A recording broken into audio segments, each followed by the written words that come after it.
मदरसों में गूंज रहा श्लोक, मुस्लिम छात्र पढ़ रहे हैं संस्कृत, उपनिषद और पुराण। हिंदू गुरु की निगरानी में धारा प्रवाह संस्कृत बोलते छात्र। संस्कृत में श्लोक याद कर इस इस्लामिक संस्थान के मुस्लिम छात्र दे रहे हैं बड़ा संदेश। देश में शिक्षा को लेकर इस समय बहुत सारी विवाद चल रहे हैं। कभी स्कूल के सिलेबस में मुगल आक्रांताओं से लोगों को दिक्कत होती है, तो कभी मदरसों में दी जाने वाली दीनी तालीम पर सवाल उठते रहते हैं। वहीं देश की कई राज्य सरकारें मदरसों का सर्वे भी करा रही हैं। इन सब विवादों में अगर हम ये कहें कि इस्लामिक स्कूल ऐसा है जहां पर मुस्लिम छात्रों को गीता, संस्कृत, उपनिषद, वेद की पढ़ाई करवाई जा रही है, तो आप क्या सोचेंगे? इस बात पर कोई भी यकीन मानने के लिए तैयार नहीं होगा, क्योंकि जो इस्लामिक संस्थान आधुनिक शिक्षा का विरोध करता है वो सनातन शिक्षा का समर्थन आखिर क्यों करेगा? लेकिन कहा जाता है शिक्षा का कोई धर्म नहीं होता, ना ही इसकी कोई जाति होती है। तो चलिए बताते हैं एक ऐसे इस्लामिक संस्थान के बारे में जहां मुस्लिम बच्चों को गीता, वेद, उपनिषद, संस्कृत पढ़ाई जाती है।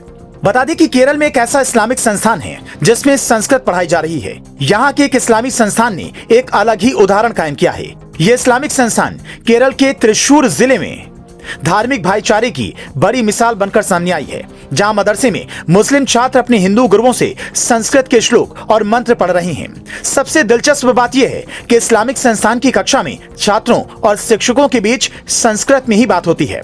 गौरतलब है मलिक दिनार इस्लामिक कॉम्प्लेक्स की ओर से संचालित academy of Sharia and advance studies संस्थान के प्रिंसिपल मोहम्मद फैजी कहते हैं, संस्कृत, उपनिषद, पुराण इत्यादि पढ़ने के पीछे मकसद छात्रों में अन्य धर्मों के बारे में ज्ञान देना और जागरूकता पैदा करना है। फैजी ने कहा, इसका मकसद इन छात्रों को बुनियादी ज्ञान प्रदान करने और इनमें दूसरे धर्म के बारे में जागरूकता पैदा करना है। 10वीं कक्षा पास करने के बाद 8 साल की अवधि में छात्रों को भगवद गीता, उपनिषद, महाभारत, रामायण के महत्वपूर्ण अंश छात्रों को संस्कृत में पढ़ाए जाते हैं। छात्रों के माता पिता या किसी और से कोई आपत्ति नहीं होती। प्रोफेसर के यतीन्द्रन कहते हैं, जब उन्हें पढ़ाने को बुलाया था तब फैजी ने उनसे पूछा था कि एक हिंदू होने के नाते उन्हें ये पढ़ने में कोई दिक्कत तो नहीं है, क्योंकि ये एक अरबी संस्थान है।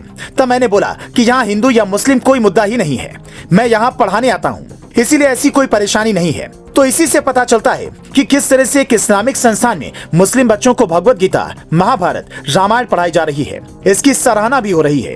केरल के इस इस्लामिक संस्थान में गीता के श्लोक भी पढ़ाए जाते हैं। इन ग्रंथों का चयनात्मक शिक्षण इसीलिए प्रदान किया जा रहा है क्योंकि मुख्य रूप से यह संस्था एक शरिया कॉलेज है। फिलहाल मदरसों में हिंदू ग्रंथों को दी जा रही शिक्षा पर आपका क्या कहना है? अपनी राय कमेंट करके जरूर बताएं। साथ ही देश और दुनिया से जुड़ी तमाम खबरों के लिए पेज को फॉलो करना ना भूलें।